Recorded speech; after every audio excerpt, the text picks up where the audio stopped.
Well, I think to begin with, knowing how to build software is enough as a first step.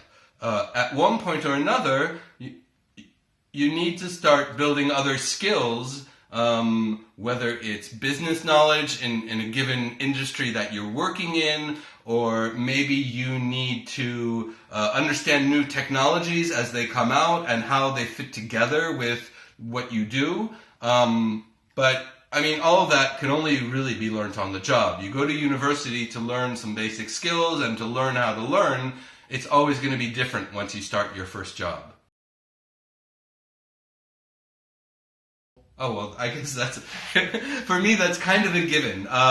The cliche of the engineer sitting in a corner and just coding away is gone. That you can't survive like that anymore. If you want to actually find a job if you want to keep a job, you need to know how to work with other people, and that's what they're calling today the DevOps culture. In other words, I don't just have one skill, I have multiple skills. I might have a major in one skill, but if somebody else isn't around, then I should be capable of taking over that job. If I need to build a new test environment, I don't want to sit around waiting for the operations guy to build me the environment. I'll build it myself.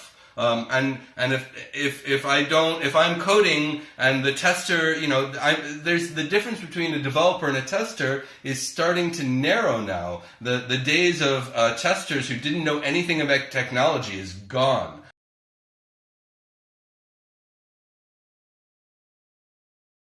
Hi, my name is Mark Chassy, and I'm American, but I've lived and worked in Europe for the last 25, 30 years, in France and in England mainly. I'm a product manager for a startup here in London right now. I've been working for the company Leftshift for the last 6 years. I came in as a consultant. Well, I began as a developer, and after a few years working in programming, I moved into testing, and then testing automation, managing testers, and so basically for the last 15 to 20 years, I've been working in everything that's related to testing.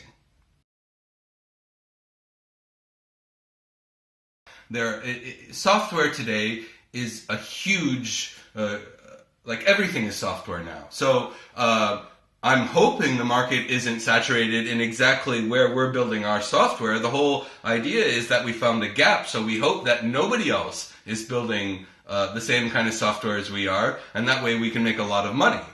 In other parts of IT, yeah, there's like literally dozens of software programs that do the same thing, and a lot of them are free. Open source is huge today. So, and as things become more well known, and there's more competitors, that tends to go open source, and so the money's no longer in selling the software, but in the consulting services that go with it.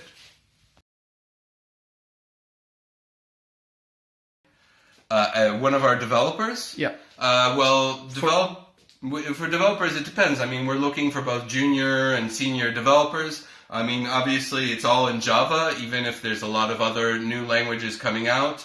But most enterprise software is still done in Java. But we're also looking for people that know some of the new ideas around microservices, around containerization, DevOps. I mean, for example, personally, I have installed our own software using something called Ansible, which is a new product out from the Red Hat people.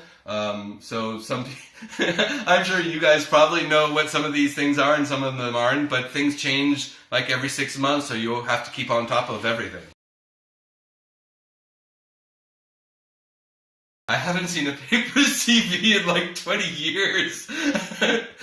So actually the way people look for jobs is completely changing, and I don't know that much about it because I'm not in recruiting, but it's not even like job boards anymore. Now they have new job sites where the site actually actively searches for profiles and goes out and looks for the right people to fit the job.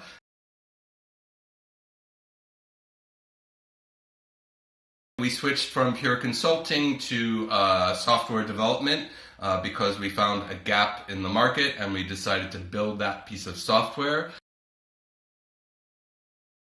There are 5 people in the development team. That's 4 programmers plus the head of development. And then I'm the product manager for that piece of software. So actually today I spend some time in the London offices with the development team, making sure that the product comes out the way we think it should. But then I spend a lot of time traveling around the United States, doing proof of concepts, doing sales meetings, doing conferences, and doing enablements with partners. So our software helps you build better software by defining the data variations which represent the functional coverage of what your system does. Yeah, so the best way to look at it is, for example, you may have an app on your phone which allows you to make payments. You also might have an app on your laptop which allows you to make payments as well.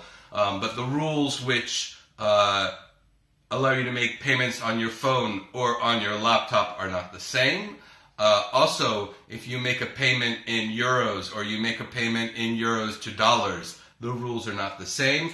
And so our software helps you define all of those data points and define business rules to connect those data points, and that allows you to define everything that is possible and so everything that needs to be tested.